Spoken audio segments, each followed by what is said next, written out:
Tara at pasyalan na ang lugar ng Tanay Rizal. Sa napakaganda ng paliguan dito. Nature na nature loads. Ang mga dumadaloy na tubig dito sa part ng Tanay Rizal. Ang daming naliligo dito. At ito'y dinadayo ng iba't ibang lugar. Napakahaba nito hanggang doon sa taas. Mataas to hanggang doon.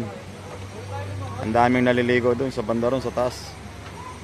Tapos hanggang dito sa baba.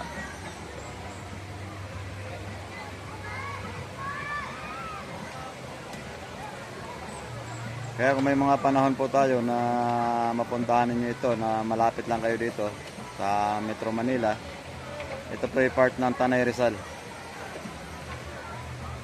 Danarak Falls. Mura lang naman po ang entrance dito.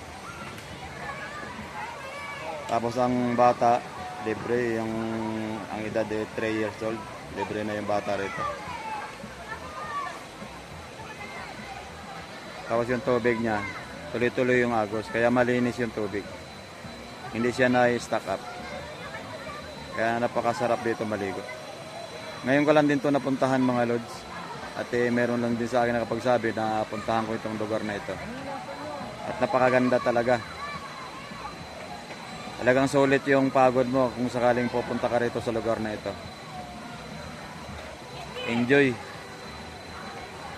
At very relaxing. At naglalakihan po sa paligid mga lods. Tapos meron po ditong mga lamisa-lamisa. At meron ding kubo-kubo. Yung mga halimbawa, grupo-grupo kayo. Bali may bayad po pero maliit lang din. Pero yung tubig, 1 to sawa na kayo rito sa tubig. Napakalamig ng tubig. Kahit ang init ay matarik, pero pag nandito ka, malamig ang tubig. Kaya bagay sa mainit na panahon mga lods. Ano pang ginagawa natin mga lods? Paglob-lob na. Napakaganda ng lugar.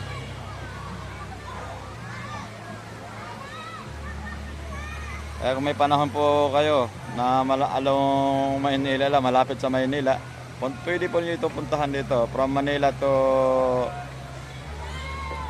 Tanay Rizal, kumukonsumo lang siya ng oras, mga 2 hours. Mas maganda kung may service kasi dito mayroon din mga parkingan. Malawak po dito ang parkingan.